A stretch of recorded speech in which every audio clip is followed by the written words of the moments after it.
Hello and welcome to part one of the round of 16 predictions for the 2018 World Cup. Well, guys, we have officially reached the knockout phase of the World Cup.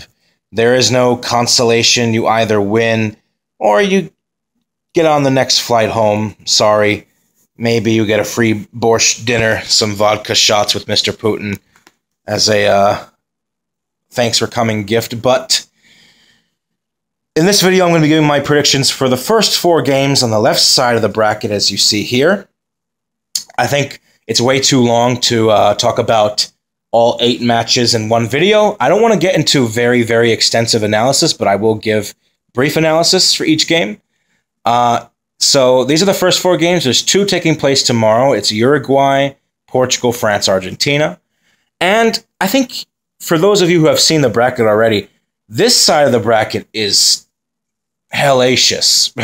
I think most of the heavy hitters are on the left side of the bracket here, with a France, a Brazil, a Belgium, a Uruguay, and Argentina, Portugal,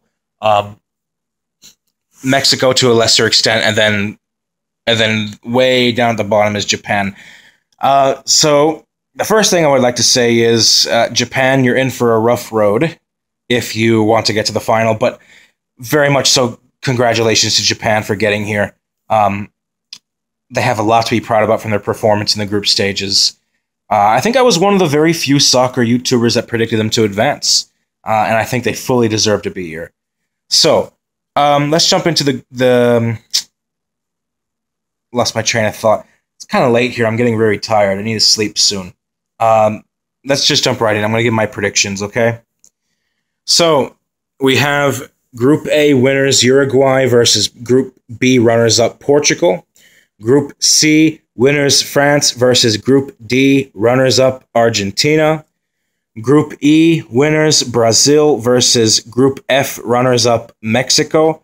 And Group G winners Belgium versus Group H runners-up Japan.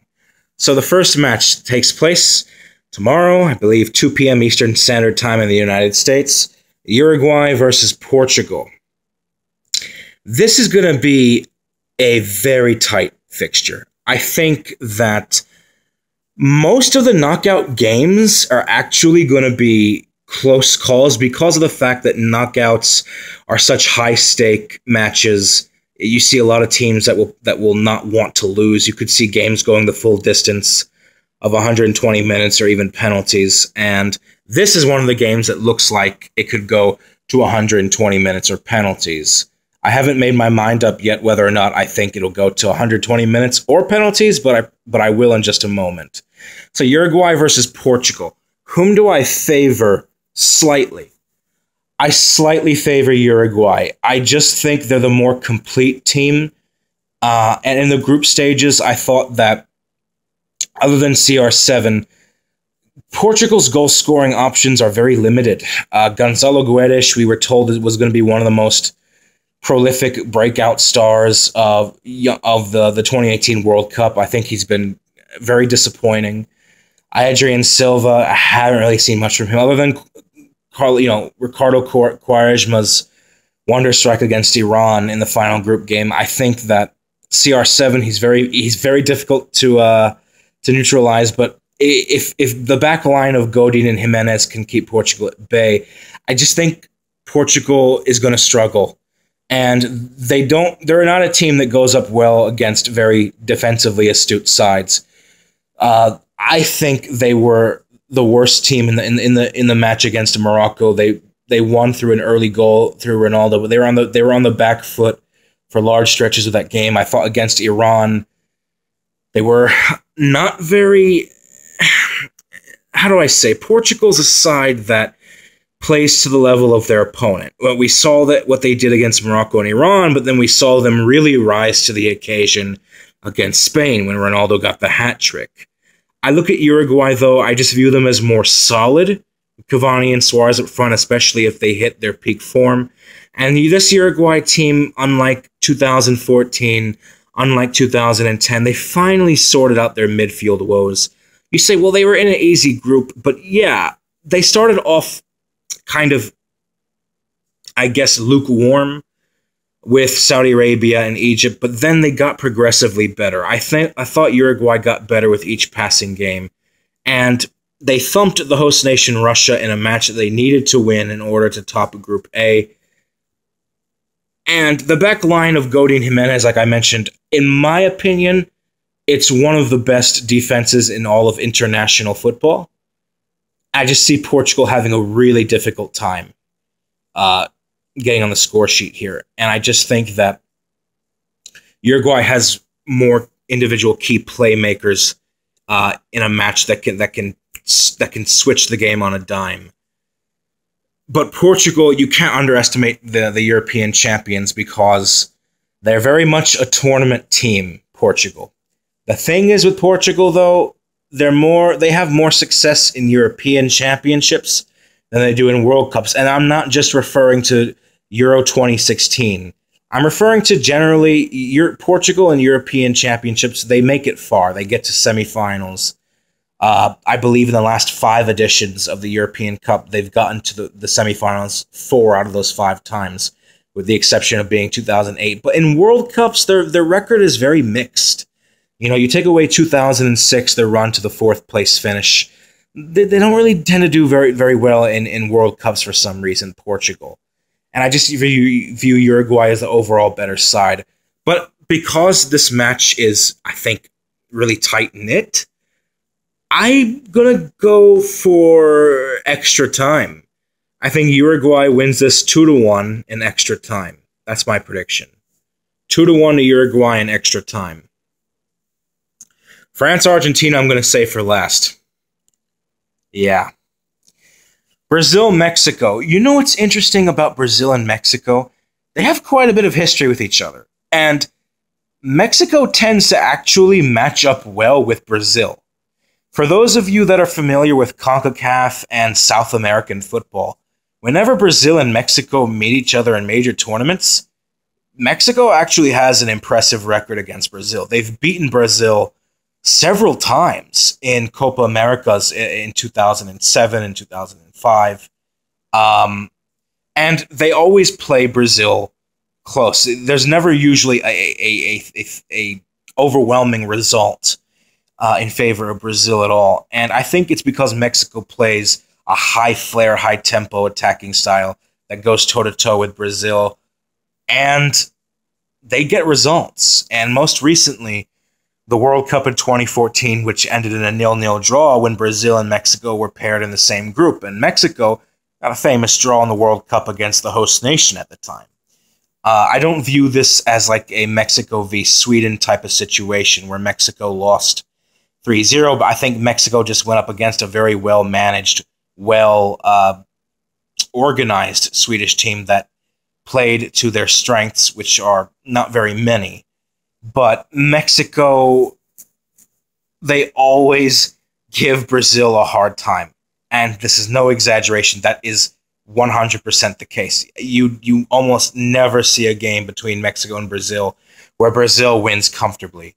The only one in recent memory that comes to my mind is the 2013 Confederations Cup where Brazil won, 2-0. And that was when Mexico was going through a crisis where they almost didn't qualify for the World Cup.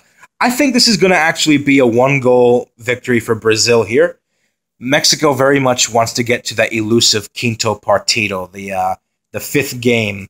Juan Carlos Osorio likes to tinker with lineups. He got it right versus Germany, but then he actually did not tinker in the match against Sweden. It was the first time in a while that he kept the same lineup, and lo and behold, his lack of experimentation, it almost cost Mexico advancing, if not for South Korea saving the day. In this game, I'm going with a 1-0. Yeah, I think it's going to be low scoring. You're going to see a lot of games, and then guys, you're in the knockout rounds. I think we're going to see a lot of low scoring games, a lot of games that are decided by 1-goal margins because of the fact that it's so high stakes. I'm going with 1-0 to Brazil.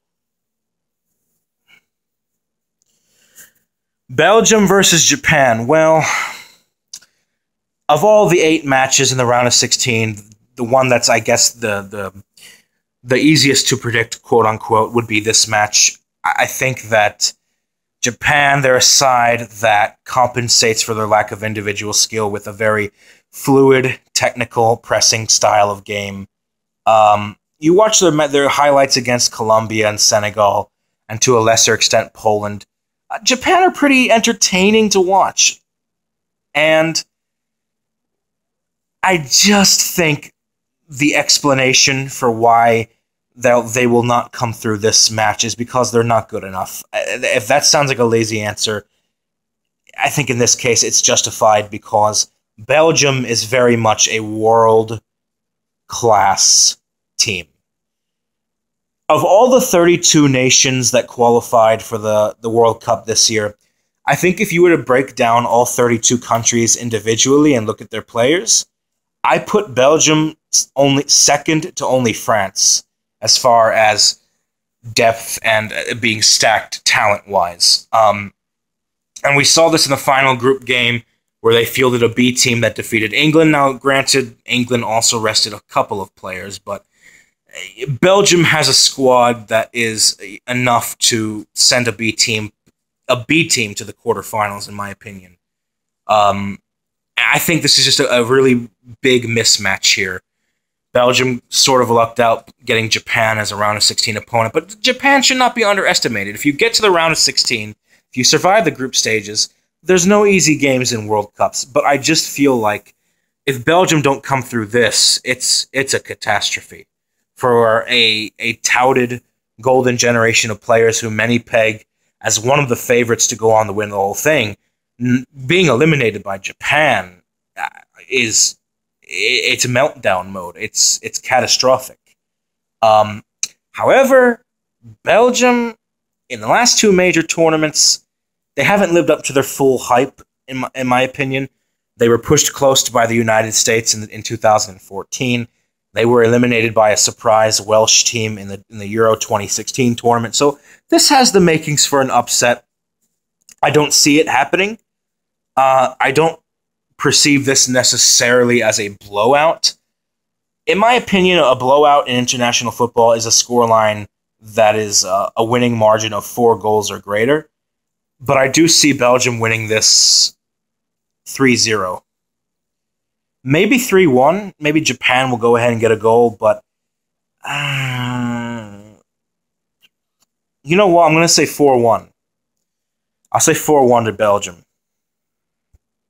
Yeah, I think Japan will somehow score, but Belgium, for the most part, will run them out of the park. So that goes back to this other match here, and I want to say that I mentioned on Twitter that of all the 8 knockout round matches in the round of 16, there were two games out of 8 that I predicted would be upsets, because it's very rare that all group winners win in the round of 16, and indeed in the last 50 years, the only time that's happened was actually in the last World Cup, which was in 2014 in Brazil, where all group winners won their groups, won their knockout stage games against group runners-up. Guys, I have I'm going to get a lot of heat for this. Something has possessed me to say that they who must not be named is somehow going to come out of this game.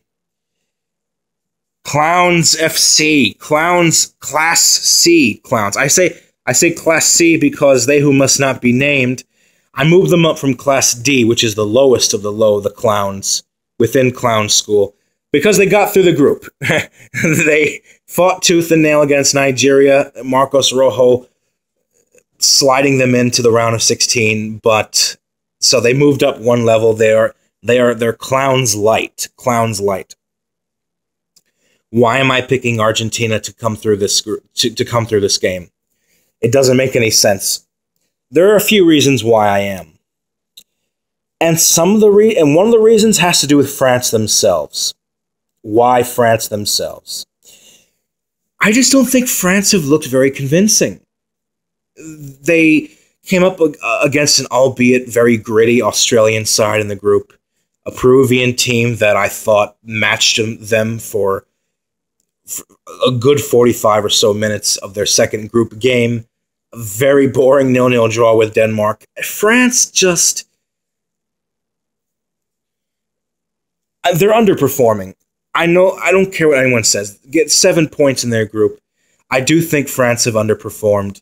I don't think that Deschamps has figured out a more consistent, steady starting 11 that he wants to stick with. And by his own admission, I believe he said that himself.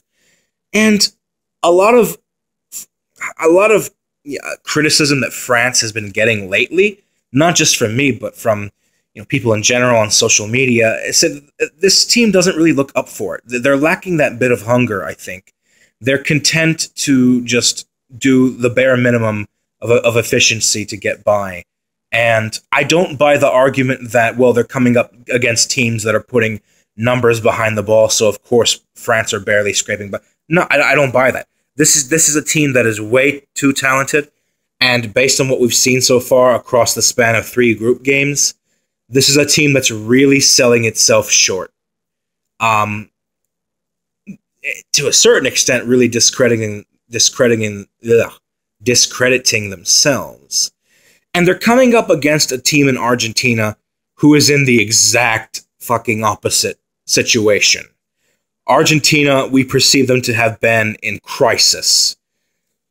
And they stared death in the face, and they survived what was a difficult group after a humiliation on the second match day, a very emotional game in the atmosphere against Nigeria. We saw Diego Maradona. He looked like he wasn't sober, but the crowd was really feeding into the rhythm. We saw the players before the match really just waving to fans. They seemed like the mood in the camp was good. They tried to maintain an air of positivity.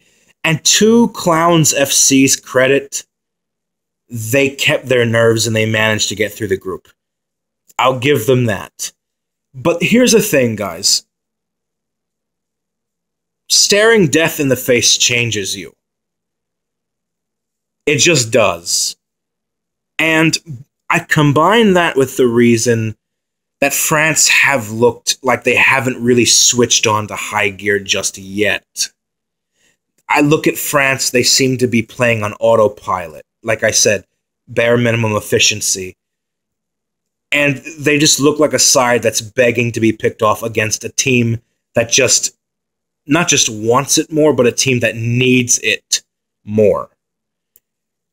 My crazy fucking prediction here, I think Argentina grinds this out. I really do. I don't know why.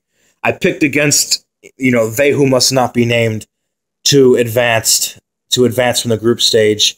Maybe the one little time I'm giving them some wiggle room, some leniency, and say, you know what, I think they'll do something. Maybe I'll be wrong.